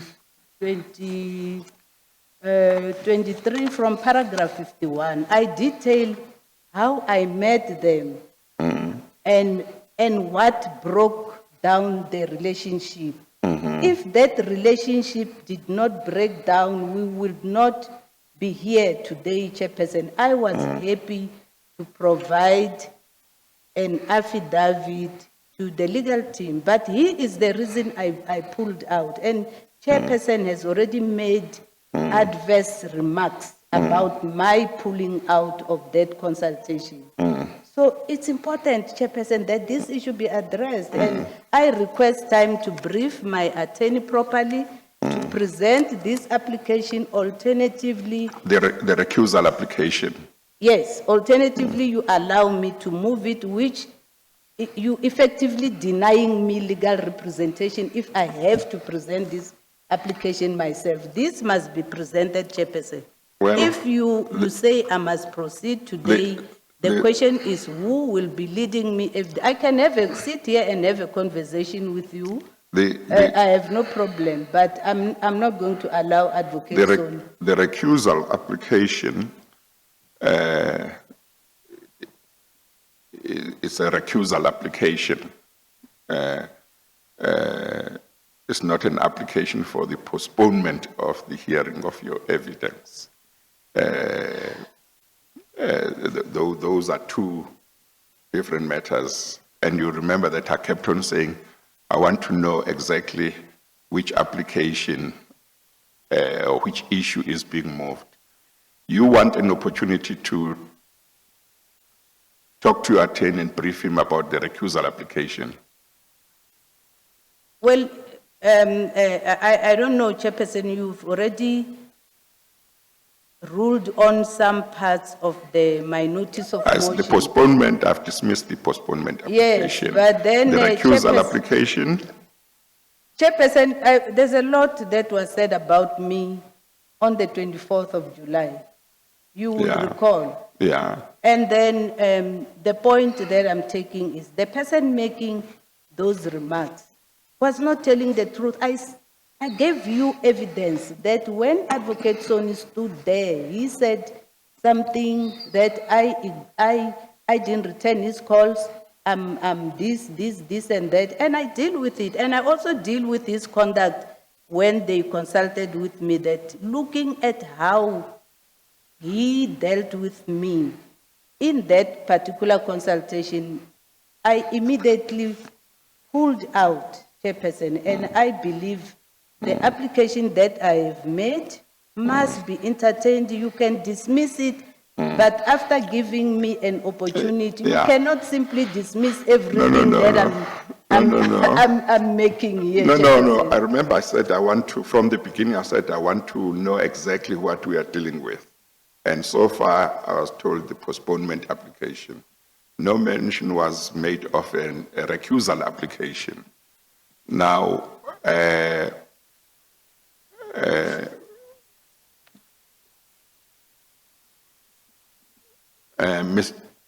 Mr. Soni, what do you say about the recusal application in terms of how we move forward?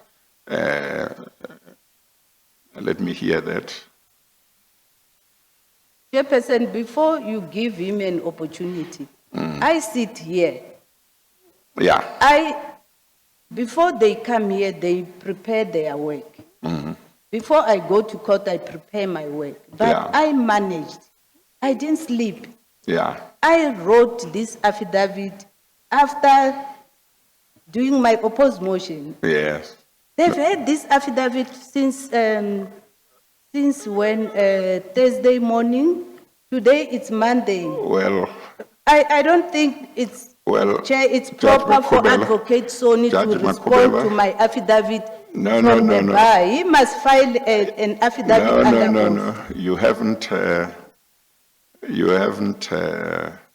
heard what I say. I want to hear what Mr. Soni has to say about the recusal application, not the substantive part, because your counsel hasn't. But a Attest judge it. has filed an Yes. affidavit under oath. Why can't he file No, an but Judge affidavit under oath? Makubela, please wait. Thank you. I need to hear him as well. Mr. Ngasana, take a seat and let me hear Mr. Soni.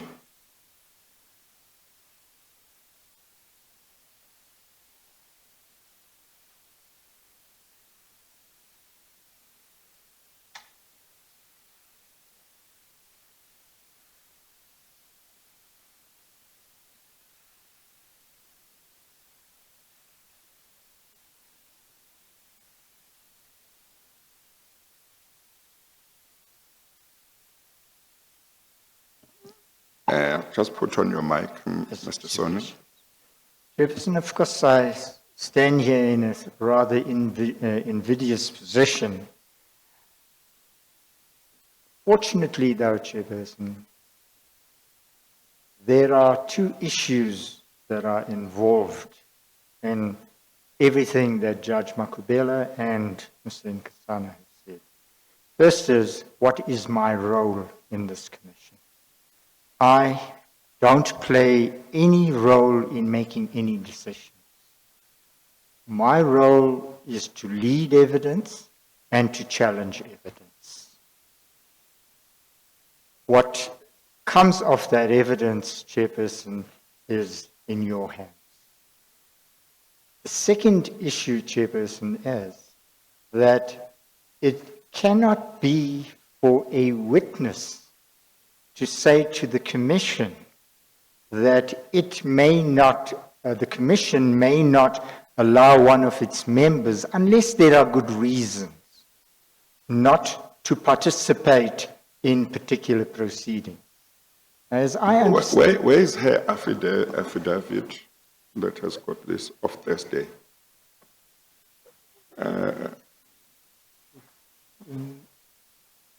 a file call application by Judge Makubela for amendment of the regulations.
just read, just remind me of the relevant parts of that in the affidavit.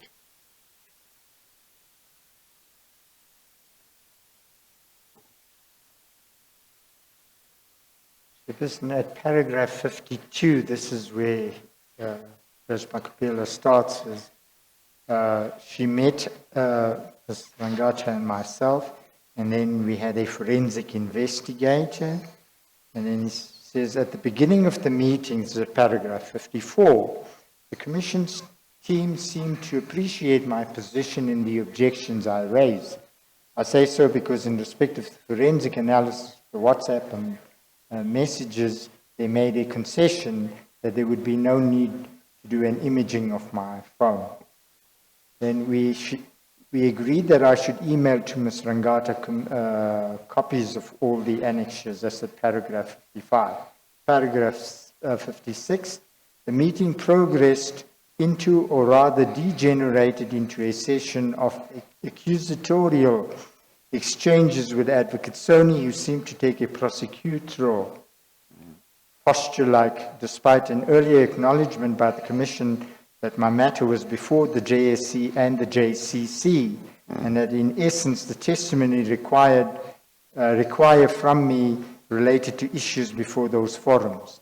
It became a very lengthy and tiresome engagement which distressed me and completely made me change my initial view when I offered to consult with the team. His behavior actually confirmed my apprehension about the objectivity of the legal team and investigators. Advocate Soni attempted to act as a police officer, prosecutor, and judicial officer. I do not believe that this is the role of the legal team when they take statements. Over and over again, Advocate Soni made it clear that he was going to cross-examine me on things that he did not believe that I was telling the truth. He actually sat with me as an agent of the witnesses that accused me of wrongdoings at PRASA, particularly Mr. Ngoi, Mr. Dingiswayo, and Mr. Makashwa. Forced to mention that during our telephone conversations, Advocate Soni had informed me that Mr. Ahmad would not be testifying. Then at paragraph 60, what broke my patience and tolerance at the consultation was the attempt by Advocate Soni, while Ms. Rangata remained silent, to suppress my evidence, which I believe will contradict the allegations of the witnesses. I will refer to a few examples without revealing what my answer is at this stage. 1, the issue of the authority of the chairperson of the board to intervene as I did. B, the delegation of authority from the board. C, my first interaction with Mr. Ngoi and Mr. Dingiswayo. 4, contentious issues that the board raised with the legal unit headed by Mr. Ngoi. 5, my interactions with the employees of PRASA who testified at the insolvency inquiry. All these matters and many more are recorded in my notebook, which I showed Mr. Advocate Soni and Ms. Rangata. I told Advocate Soni and Ms. Rangata that I intended to transcribe the notes because some of the issues constitute my defense and some show wrongdoings on part. Whenever I raised an issue that is favorable to me, Advocate Soni would rudely tell me that I should concentrate on the allegations, that I pushed a settlement of claims. This is when I asked Advocate Soni about the extent of the Commission's investigations in these PRASA hearings. I then learned for the first time that the reason that I am before the Commission is because Ms. Ngoi and Mr. Dingiswayo have laid a complaint against me. Why does this shock me?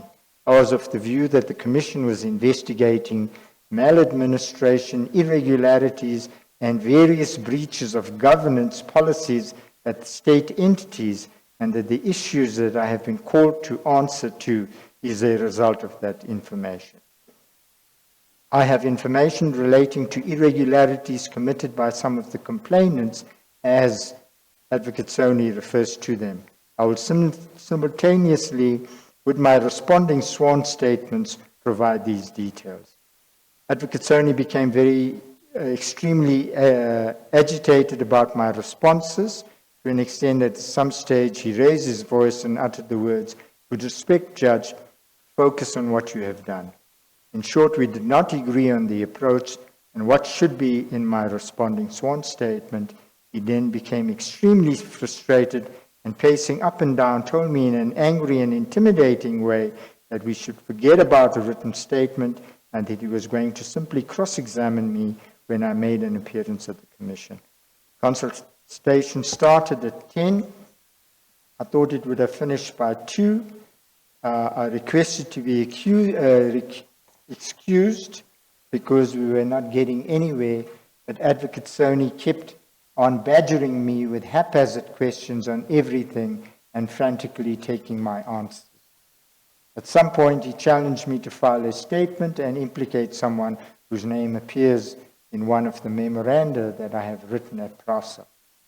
I do not know what kind of an investigation this is, but clearly there is something wrong. The Commission has been in possession of all information relating to the issues that informed the issuance of the Rule 3 notices against me.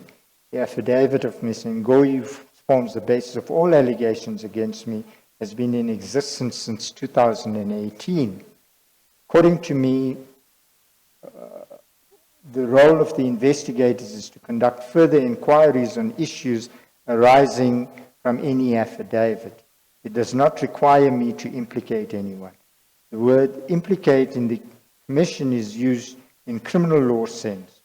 I left the interview after about 6 hours of being interrogated and, in my view, being personally belittled and ill-treated despite the very honourable office I occupy and despite the protests I made.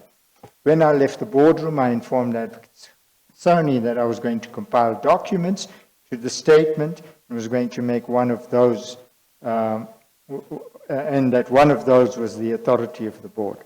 I had earlier informed him that the board had made certain decisions with regard to the allegations that Ms. Ngoyi and Mr. Dingizwayo were making, and that I deem it relevant that such information should be brought before the Commission. Surprisingly, he told me he was not going to pursue the issue of authority, and that I think he was I was making accusations against him. Yes, my parting with Advocate Sony was on a sour and bitter note. That's the extent of the allegations. Yes, okay. What are your submissions on the way forward on the recusal application? Chairperson, again, the question is, what is my role?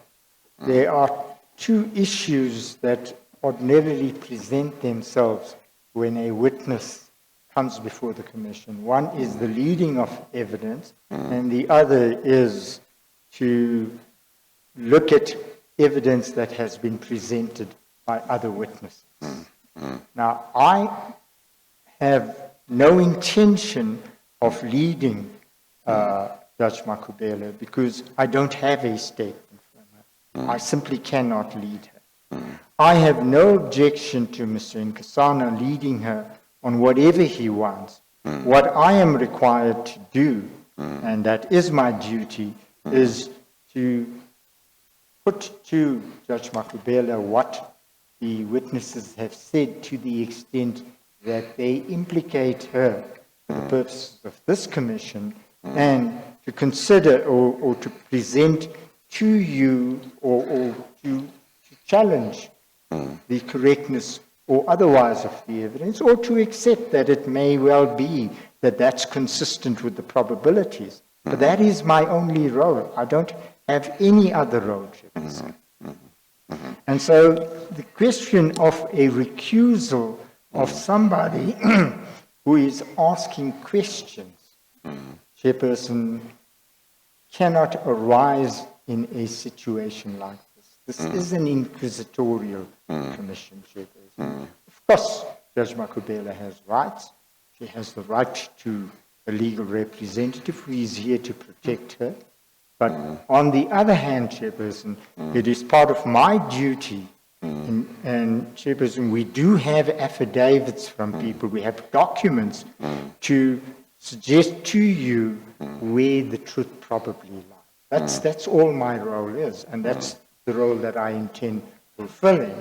And unless there is some basis to say that I am incapable of fulfilling that role, Chairperson, I must be allowed to continue. Okay, thank you, Mr. Soni. Mr. Ngasana? I'll just wait for the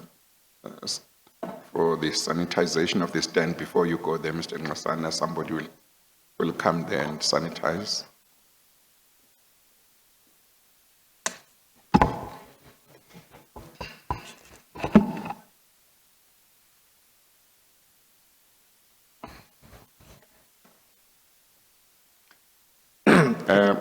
Mr. Ngasana, have you got any authorities that you can refer me to that deal with a recusal of an evidence leader in this type of situation, or anybody that can be compared to an evidence leader?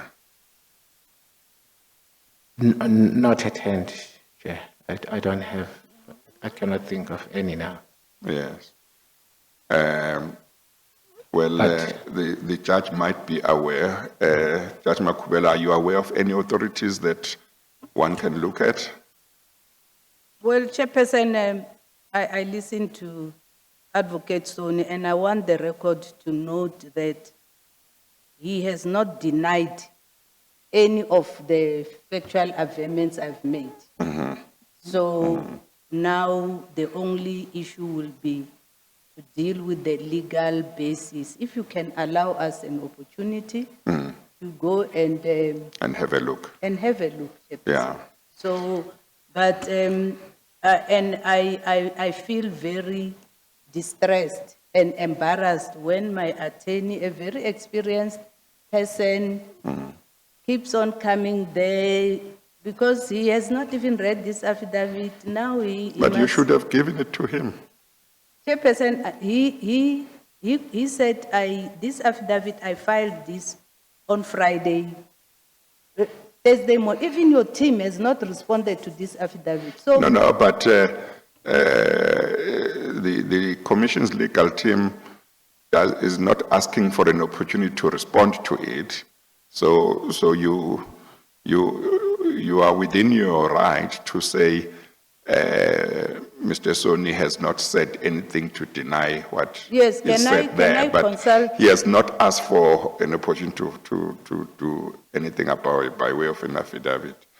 So I'm quite prepared to stand down the matter so that maybe you can obtain authorities, and Mr. Soni, you could look at authorities simply on the question of whether a recusal application in this situation relating to an evidence leader is applicable,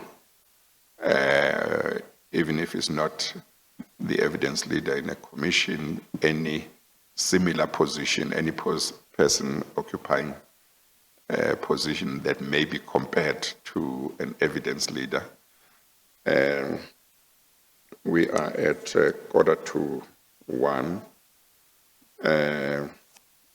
I think I'll adjourn until 3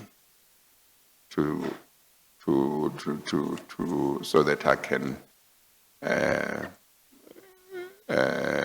hear if there are any authorities on that legal point.